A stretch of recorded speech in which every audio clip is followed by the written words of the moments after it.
Pre-season constantly throws up a whole list of surprises to the point where it almost feels like we have an endless list of players to discuss and talk about, and every single day it seems to get even longer. And that was no different yesterday on Saturday with loads of pre-season games. So I've taken a whole bunch of them, comments from you on my YouTube videos, and lots of the discussions over on social media over this weekend and over the past week. We've got 15 players that you don't think we're talking about enough that I'm going to go through today.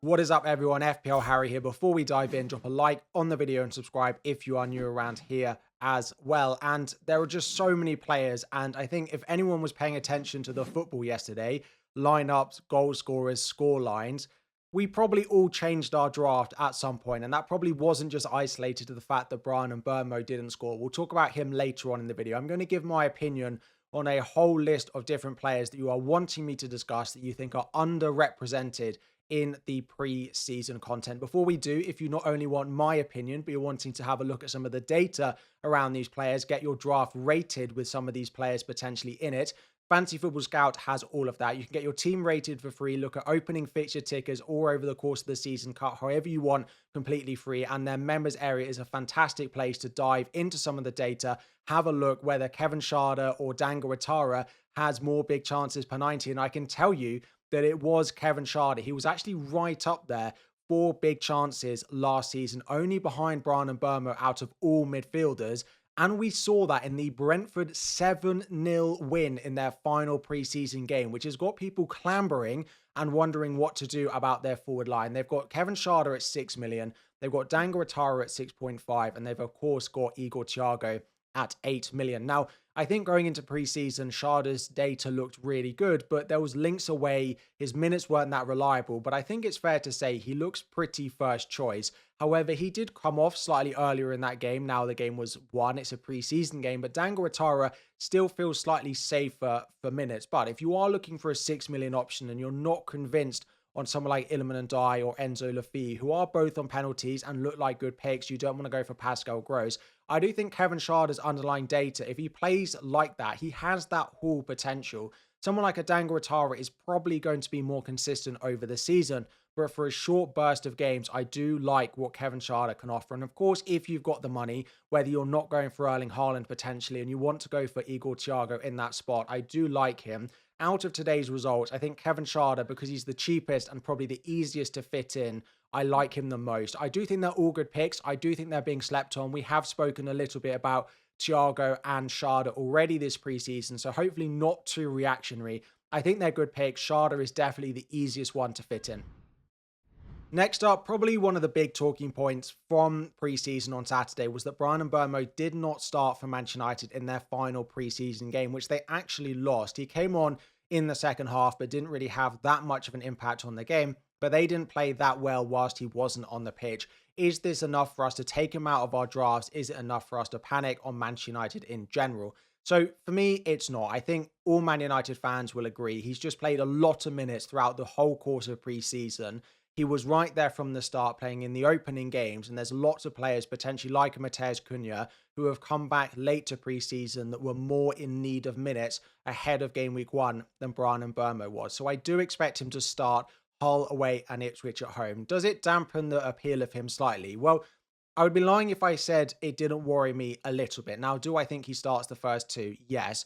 But maybe I've gone from 100% to maybe 90 or 95. So it's still very likely, and I'm still pretty confident of him as a pick, but it's definitely dropped it slightly. I do still really like him for the opening two, but a lot of cheaper midfielders have done well this weekend. That makes me wonder if you could downgrade him to save a bit of money to spend elsewhere. But no, I still think he's a great pick.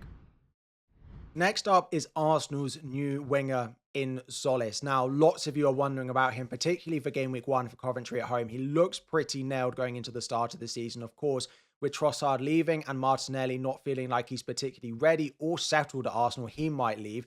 And as a late returner because of the World Cup. So he's a nice short-term option, has had a couple of returns during pre-season, but for me, he's not a good option. He is a complete avoid for me going into the start of the season. Now, I am recording before the Community Shield, and maybe he plays 90, he gets a goal and an assist and looks electric, and I have to reconsider him as a pick. But right now, I don't love it. For me, 6.5, when you've got someone like a Dangaratara or a Kevin Schade also looking very good, but are proven in the league, have better minutes and are more reliable long term, I think, in terms of those fixtures. And then you can come down to someone slightly cheaper on an Enzo Lafi, an Iliman Ndiaye, a Pascal Gross, not only have some open play threat, but also have penalties and a share of set pieces. As much as it is exciting to have a 6.5 million Arsenal attacker, I feel like if he had exactly what he has now, but didn't play for Arsenal, no one would be considering owning him. It's because you feel like you can get a bit of the Arsenal team. You've got a spare Arsenal slot. You can get a piece of their attack for 6.5 million, but I don't think he's anywhere near as good a pick at some of the players at the same price or even cheaper than him. Then moving over to Nottingham Forest, they also play in pre-season on Sunday. So let's keep an eye on how Gibbs-White does in that game. But lots of you are asking, are we forgetting about how good Gibbs-White was at the end of last season? Lots of us talking about Semenyo, Bryan Mbeumo, Florian Wirtz, players who were good last year, particularly Semenyo, but maybe Bryan Mbeumo, Florian Wirtz were pretty hit and miss. And can we just go for a safer pick on penalties potentially? We don't know that for certain. And on set pieces, we do know that much at a same price with Leeds at home on the opening day. And I think you can absolutely do that. Do I think over the course of the season, Gibbs-White might outscore Florian Wirtz and Bryan Mbeumo, Dominic Szoboszlai? I think there's definitely potential for that. But when I look at targeting the opening few fixtures, Leeds at home on the opening day, when a lot of us are going into the season with the Leeds defender, potentially starting them or bench boosting them in game week 1, then it's Liverpool away. Now, they are conceding goals, but it's not the best of fixtures. Then Spurs, who look better defensively, then Aston Villa away, who might have got their act together by that point. I do think Gibbs-White is a good pick, but I still don't look at those opening 4 fixtures, particularly with most of us having a Leeds defender in game week 1, meaning we don't particularly want Forest to score in that game, meaning I don't love him as a pick. But we know what Glasner has done with similar players to Gibbs-White when you look at Elise and Eze in that Crystal Palace team, in that narrow number 10 role. I expect him to have a big season, and we might get to game week 5 and he's matched Mbeumo and suddenly the fixtures start to look better. I don't think that's that surprising, but I'm not sure I'm ready to start game week 1 with him. And if you needed any confirmation about what defender to own for the start of the season, them scoring a bicycle kick in the last preseason friendly and keeping a clean sheet, probably getting DEFCON, although we don't have official numbers for all of preseason for that, then you can go for Muharemovic at Leeds. But the big question is all around him versus Joe Rodon. I actually think they're both very nailed. Rodon at 4.5 is probably my favourite 4.5 defender. The only reason he's not locked in my team for game week 1 is because I might end up with Muharemovic. I'm going to end up with a Leeds defender in my game week 1 team. I'm almost certain of that. The opening 5 fixtures are really good. Whether you're bench boost 1 away at Forest or your bench boost 2 at home to Brentford. Now, we've just spoken about Gibbs-White and the Brentford attack, so maybe they're not perfect. But both of these have some attacking threat. Muharemovic has more than Rodon, probably.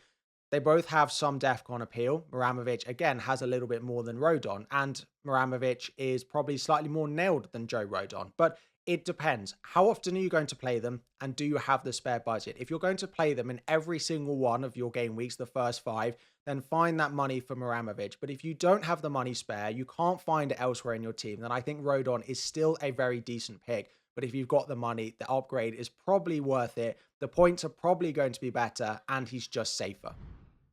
Then going to some cheap forwards, and we're going to start off at Coventry, a man who did very well in the Championship for them and scored in their most recent friendly, and that is Sims. He's 5 million, and people are starting to have a look at him as a potential striker to help with the bench boost in game week 2 when they play Hull at home without having to spend loads of money, because if you're looking to build a bench boost, you've got to have a front 7. So upgrading your non-playing midfielder potentially to someone like a Dominic Calvert-Lewin and a Pascal Gross costs a bit of money, but Sims could really help with that.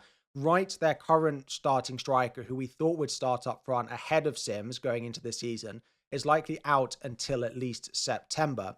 As a result, Sims should be starting the first couple of games. So if you want to bench boost in game week 2 and not spend loads of money, then yes, he is an option. However, long term, they've just signed Awani from Nottingham Forest. There are heavy rumours from Fabrizio Romano having the here we go on that. Not officially confirmed by both Nottingham Forest and Coventry yet, but it looks set. So what impact will that have on Sims going forward? And the big issue for me is there are just so many good forwards. Haaland, let's see how he gets on in the Community Shield. Thiago, João Pedro, Calvert-Lewin, that if you're not going with one of those and you're going with Sims, I just feel like you're wasting a spot. So unless you're really just targeting that bench boost before a potential wild card in game week 3 or 4 when you can rectify that, then I don't mind it. But I think there were just too many better forwards, meaning I don't want to do that squad structure. And then it's a very similar situation for the 4.5 million Ipswich forward who started and got 2 assists in the most recent and final preseason friendly. He's had lots of minutes over the course of preseason and we thought he might start. Egeli is his name. Sunderland at home on the opening day, you could bench boost with him without having to actually invest any cheap money. Now, if you're not bench boosting or for whatever reason you're just going with a 4.5 million forward, then absolutely he should be the one that you go with. Is he nailed to start every game? No, but he's going to play a lot more minutes and by far looks like the best 4.5 million forward. You could upgrade to Sims, but again, it's the same reasoning that I don't love Sims. I just think there are so many good forwards to start the season with that I don't want a really cheap one in my squad structure unless you'll definitely bench boost one and are going to wildcard a couple of weeks after. Do I think him and Sims are good picks? If you're looking at that squad structure, are they the best 5 million and 4.5 million forwards? Then yes, I absolutely would say they are. But when you've got so many other good forwards, it's just not the structure that I personally would advise. Next up is at Crystal Palace. Now, actually a pretty disappointing final friendly for them, but that's Ismaila Sarr. My issue with him is Everton away and Manchester City in the opening 2 is not great, but Mateta did not start the last preseason friendly, and if he isn't on the pitch, we do expect Sarr to be on penalties over someone like Strand Larsen. So I do think over the course of the season, he will do well. And if you actually look at some of the predicted points on the Fantasy Football Scout members area, really useful, and you compare it to some of the underlying data that you can check out on that website as well, Ismaila Sarr comes out on top for projected points and at top of a lot of the underlying data for all of those midfielders under 7 million. So over the course of the season, I really like him.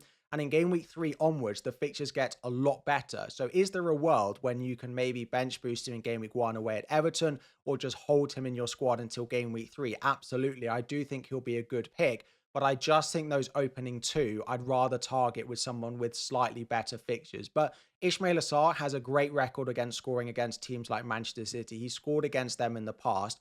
So you could go with him, hope he scores in one of the first 2, and then you'll just better set up. So I do really like him as a pick. 6.5 is a pretty fair price. If he was 6 million, I think he'd be even more popular. They, of course, do have Europe again this season, but I wouldn't let that put you off. Apart from I've definitely owned Ismaila Sarr too many times when he's got injured. FPL last year was all about DEFCON, and James Tarkowski is up to 6 million, but I still think he is a good pick. He is the most reliable way into that Everton defence. They've looked pretty solid during pre-season and the opening fixtures are not bad. But I think that is the thing that's stopping him being even more popular. The fixtures are not bad. Crystal Palace on the opening day is pretty good. Then it's away at Bournemouth, United and Spurs in the next 3. I like Tarkowski. I think he'll be very good over the course of the season. And I expect his DEFCON numbers to be pretty strong as well. So I've got no issue if you want to be buying someone like a Tarkowski. But you've got Van Dijk at 0.5 more. Now they're conceding a lot of goals, but their fixtures are better. Or you can come down to a 5.5 in the likes of Vardio, in the likes of a Arsenal defender, Calafiori, Ben White, or something like that. But I think the big thing for me around Tarkowski is we've got to find this year's Tarkowski. And there are so many good 5 million DEFCON defenders who also have attacking threat. They're not as good at DEFCON as Tarkowski is likely to be, but some of them will get close. And that's $1 million saving, with some of them having better fixtures to start the season. So do I think Tarkowski is a bad pick? By no means I'm saying that. But do I think that someone like a Muharemovic at 5 million is a better pick? A Harry Maguire who scored in pre-season. I like them, and you're saving $1 million on Tarkowski. Now, one absolutely to keep an eye on is Yoane Wissa in that 6 million forward bracket. He might be my second favourite 6 million forward. And if it wasn't for Liverpool at home and Spurs away in the opening 2, I think he would be becoming very popular. He had a good World Cup and he's actually been playing pretty well in pre-season and feels like he is going to be the Newcastle number 9 going into the season. We know what his goal record was like when he was at Brentford, and we've spoken about Crystal Palace, and maybe in game week 3 or 4, we start to evaluate some of those fixtures getting a little bit better. And I think Newcastle fit exactly into that category once again. From game week 3, all the way until about game week 10, we have them top of some of the best opening fixtures that you can get in that period. And I absolutely think that if we're having Calvert-Lewin and he's not performing, or we need to buy a striker, once we get to game week 3, I think Yoane Wissa could be very popular, despite the fact that Newcastle have looked really, really poor, particularly defensively over pre-season.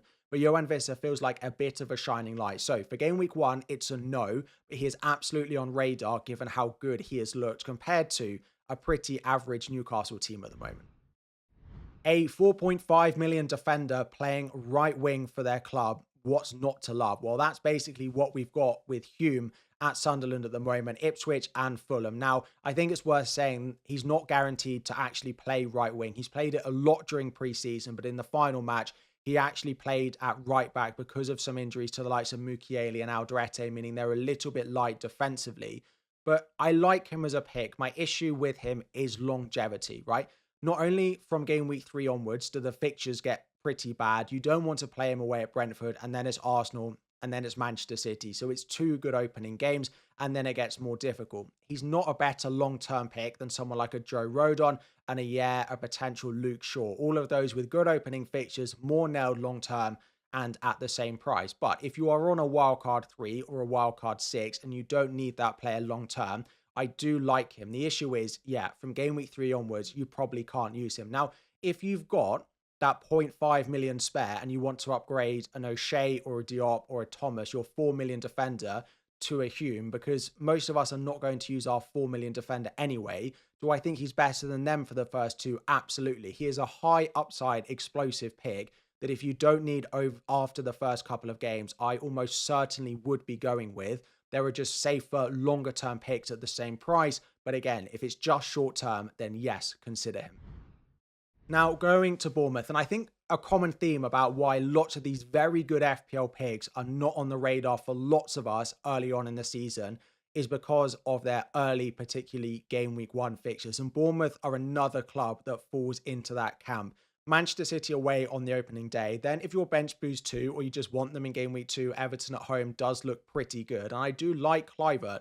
6 million, we do expect him to be on penalties. And I think over the course of the season, him versus Iliman Ndiaye versus Enzo Laffi does feel pretty close in terms of points. So I think Kluivert is a little bit under-owned when you look at someone like Ndiaye, Enzo Laffi being very high. When you look at those top 1k teams that we looked at yesterday, Iliman Ndiaye and particularly Enzo Laffi, Pascal Gross are miles higher in ownership than Kluivert. And I think come the end of the season, there'll be almost nothing to pick between them. Now, he does have slight injury concerns over the past year, and they are now in Europe, where he will also likely need to play some minutes. So there is that slight dampener at the start of the season, plus a new manager. But yeah, I think he's a good pick. The opening fixture puts a lot of people off, but then Everton, Newcastle, Brentford in the 3 after that, I think there will be goals. So if you have a way to rotate him in, he absolutely is up there with some of the best value at his price. And lots of you seem to want me to talk about Aston Villa. I'm a little bit unsure why. For a few reasons. So for me, their squad has been diminished a little bit, right? They might lose Ezri Konsa. They've lost Tielemans from the centre of their midfield. They've got injuries in their midfield as well. And Morgan Rogers has gone. All of these things contribute to me not trusting Aston Villa at the moment.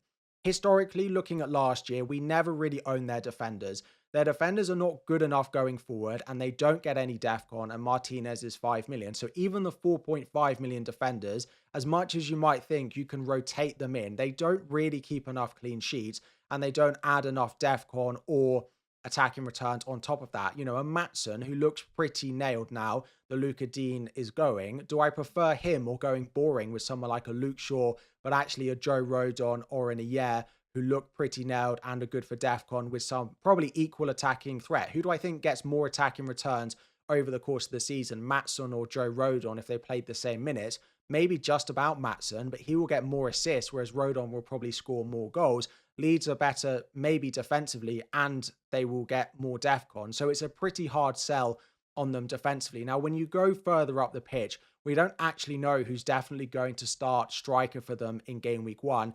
And in midfield, the one to consider potentially is Buendia. He's been pretty good in pre-season. We expect him to take penalties for them at the moment, particularly with Tielemans going. Watkins has never really been a good penalty taker. So he's probably the only one I'd consider. But again, Brighton away on the opening day is not the best. And then it's Arsenal. The opening fixtures are not good enough for me to take a risk on a team that I don't trust, having lost several of their key players. And we're going to finish up with two different Chelsea players. First of all is Palestra, 5.5 million defender. And unfortunately, with the way that FPL is going with DEFCON, that's why a player like this isn't in more teams. Now, Chelsea defensively, I have to say as a fan, don't trust our defence for the start of the season. I don't mind someone like a Levi Colwill with a bit of attacking threat, some DEFCON and 5 million.